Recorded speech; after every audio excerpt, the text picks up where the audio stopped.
महात्मा गांधी और भगत सिंह दोनों ही भारतीय स्वतंत्रता आंदोलन में प्रभावशाली व्यक्ति थे, लेकिन उनके दृष्टिकोण अलग अलग थे। एक और जहां महात्मा गांधी अहिंसा की शक्ति पर जोर देते थे, वहीं दूसरी ओर भगत सिंह क्रांतिकारी विचारधारा वाले व्यक्ति थे। लेकिन दोनों का मकसद देश की आज़ादी था। देश के लोगों में इन दोनों को लेकर अक्सर मतभेद रहते हैं।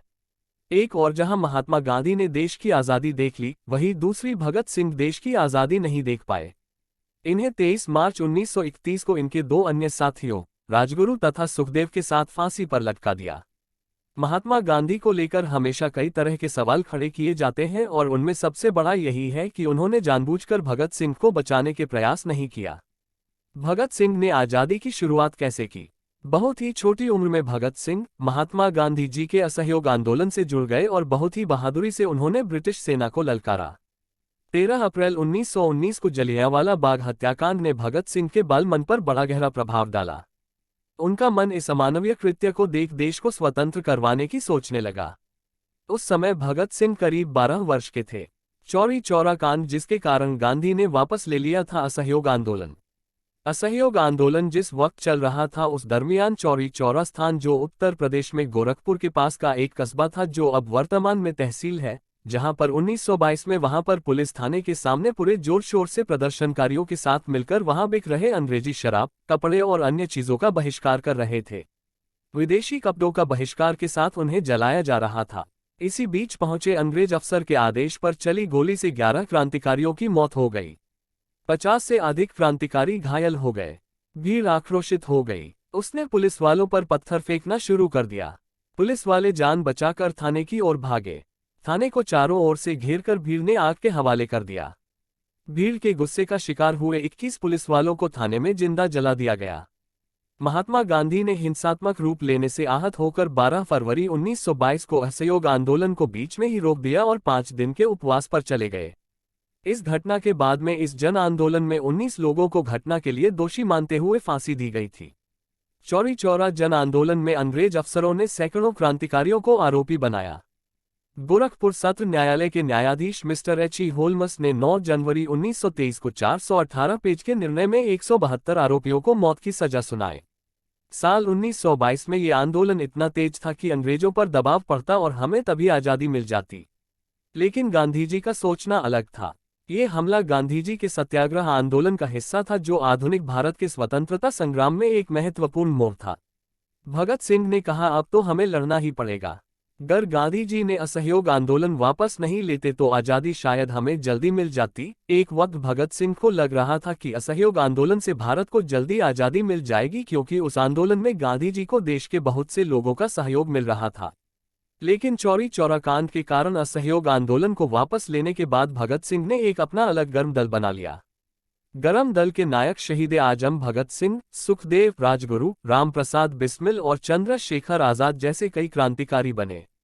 सेंट्रल असेंबली पर हमला करने का इनका एकमात्र मकसद था कि इनकी राह अलग है, लेकिन उद्देश्य एक है। गर्म दल गांधी के शांतिवादी दृष्टिकोण से सहमत नहीं थे और इसके बजाय देश की स्वतंत्रता के लिए हिंसक क्रांति का रास्ता अपनाया। देश के लिए भगत सिंह घर छोड़कर भाग गए। 1924 में भगत सिंह केवल 17 वर्ष के थे। उसकी मां ने जोर देकर कहा कि वह शादी कर ले, लेकिन उसने ये कहते हुए मना कर दिया कि उसकी दुल्हन उसके देश की आज़ादी होगी। भगत सिंह ने अपनी मां के प्रति गहरा प्यार होने के बावजूद उनकी बात नहीं मानी और एक रात एक पत्र लिखकर घर से भाग गए। भगत सिंह पंडित आजाद की टीम में शामिल हो गए और 1925 में काकोरी कांड की तैयारी करने लगे। भगत सिंह ने सेंट्रल असेंबली में बम क्यों फेंका? भगत सिंह ने 8 अप्रैल 1929 को ब्रिटिश शासित प्रदेश भारत में हुए सेंट्रल असेंबली के अधिवेशन में बम फेंका था। उन्हें ये भ्रम था कि उनके द्वारा फेंका गया बम धमाके से सामूहिक हिंसा नहीं फैलाएगा, बल्कि यह एक सामाजिक राजनीतिक संदेश देगा। भगत सिंह और उनके साथी राजगुरु, सुखदेव थापर ने ब्रिटिश शासन के विरोध में संगठित आंदोलन करने के लिए हिंसक विरोध का साथ नहीं दिया था। उन्होंने अपने आंदोलन को धर्मनिरपेक्षता, समानता, स्वतंत्रता और समाज में न्याय की मांग के साथ जोड़ा था। भगत सिंह के बम फेंकने के बाद उन्हें ब्रिटिश शासन ने गिरफ्तार कर लिया था और उन्हें ब्रिटिश शासित भारत में गुनाहगार साबित कर दिया गया था। उन्हें लाहौर कारागार में बंद किया गया था और अंत में 23 मार्च 1931 को फांसी की सजा दी गई थी। हकीकत में भगत सिंह को असेंबली सभा में बम फेंकने के लिए नहीं, बल्कि सैंडर्स की हत्या के मामले में फांसी की सजा सुनाई गई थी। महात्मा गांधी ने भगत सिंह को क्यों नहीं बचा पाए? गांधी चाहते तो भगत सिंह, सुखदेव और राजगुरु को फांसी से बचा सकते थे। इस बात का कोई स्पष्ट प्रमाण नहीं है कि महात्मा गांधी भगत सिंह को मृत्युदंड से बचा सकते थे। महात्मा गांधी और भगत सिंह की भारत के लिए स्वतंत्रता प्राप्त करने की दिशा में अलग अलग विचारधाराएं और दृष्टिकोण थे। जबकि गांधी ने अहिंसक प्रतिरोध की वकालत की, भगत सिंह ब्रिटिश सरकार को उखाड़ फेंकने के लिए क्रांतिकारी साधनों का उपयोग करने में विश्वास करते थे। भगत सिंह को लाहौर षड्यंत्र मामले में उनकी संलिप्तता के लिए मौत की सजा सुनाई गई थी, हालांकि उनके निष्पादन को रोकने के प्रयास किए गए थे। महात्मा गांधी ने भारत के वायसराय लॉर्ड इरविन से 3 क्रांतिकारियों की मौत की सजा कम करने की अपील की, लेकिन वायसराय ने याचिका खारिज कर दी। फांसी पर रोक लगाने की मांग को लेकर देश भर में लोगों द्वारा विरोध प्रदर्शन भी किए गए। कई राजनीतिक नेताओं और कार्यकर्ताओं ने भी ब्रिटिश अधिकारियों को पत्र लिखकर तीनों क्रांतिकारियों के जीवन को बख्शने के लिए कहा। गांधी ने अंतिम समय तक भगत सिंह और उनके सहपाठियों की जान बचाने के लिए अपनी सबसे अच्छी कोशिश की। उस समय लाखों भारतीयों को उम्मीद थी कि महात्मा गांधी 3 युवा नायकों भगत सिंह, सुखदेव और राजगुरु के जीवन को बचाने में सक्षम होंगे। ये प्रयास 17 फरवरी 1931 को शुरू हुई गांधी इरविन वार्ता के दौरान किए गए और 5 मार्च 1931 तक जारी रहे। भगत सिंह और उनके साथियों को फांसी दिए जाने के फैसले बाद के दिनों में गांधी वायसराय को समझाने के लिए कई मौकों पर उनसे मिले। 18 फरवरी को भगत सिंह का मुद्दा उठाते हुए गांधी ने वायसराय से कहा, यदि आप वर्तमान माहौल को और अधिक अनुकूल बनाना चाहते हैं तो आपको भगत सिंह की फांसी को स्थगित कर देना चाहिए। इस पर वायसराय ने जवाब दिया, मैं आपका बहुत आभारी हूं कि आपने इस तरह से मेरे सामने यह बात रखी। सजा कम करना एक मुश्किल काम है, लेकिन निलंबन निश्चित रूप से विचार करने योग्य है।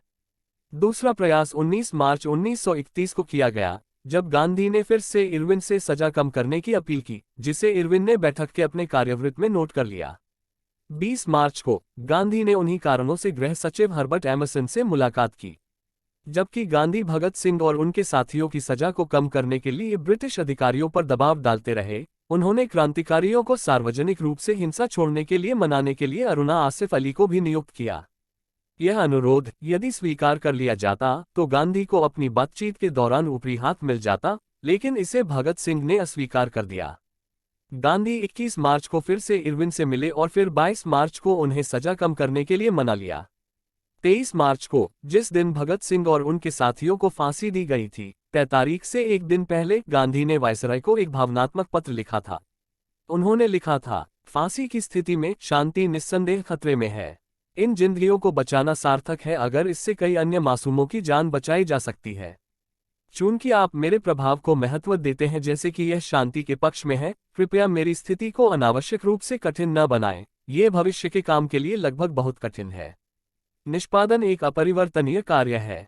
यदि आपको लगता है कि निर्णय की त्रुटि की थोड़ी सी भी संभावना है, तो मैं आपसे आग्रह करूंगा कि आप उस अधिनियम की आगे की समीक्षा के लिए उसे निलंबित कर दें। 17 फरवरी 1931 से वायसराय इरविन और गांधी जी के बीच बातचीत की शुरुआत हुई। इसके बाद 5 मार्च 1931 को दोनों के बीच समझौता हुआ। इस समझौते में अहिंसक तरीके से संघर्ष करने के दौरान पकड़े गए सभी कैदियों को छोड़ने की बात तय हुई, मगर राजकीय हत्या के मामले में फांसी की सजा पाने वाले भगत सिंह को माफी नहीं मिल पाए। भगत सिंह के अलावा तमाम दूसरे कैदियों को ऐसे मामलों में माफी नहीं मिल सकी। यहीं से विवाद की शुरुआत हुई।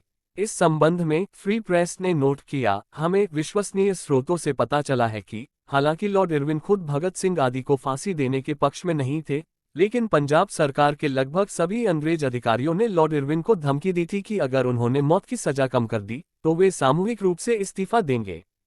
3 युवा क्रांतिकारियों की जान बचाने के लिए महात्मा गांधी जो कर सकते थे, किया। उसने अपने प्रयासों को अपनी सीमा तक समाप्त कर दिया।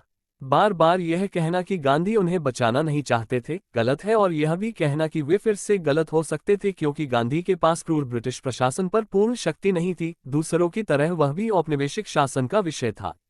इसके अलावा हिंदुत्व का आख्यान जो गांधी को दोष देता है, ये स्वीकार करने में भी विफल रहता है कि उनके नेताओं में से किसी ने भी युवा शहीदों को श्रद्धांजलि नहीं दी, जबकि गांधी से लेकर नेहरू, पटेल और बोस तक के कांग्रेसी नेता, उनमें से प्रत्येक ने परम बलिदान को बहुत उच्च सम्मान में रखा। सबसे अजीब बात यह है कि भगत सिंह की फांसी में सबसे महत्वपूर्ण भूमिका सरकारी गवाह बने कई क्रांतिकारी साथियों की थी।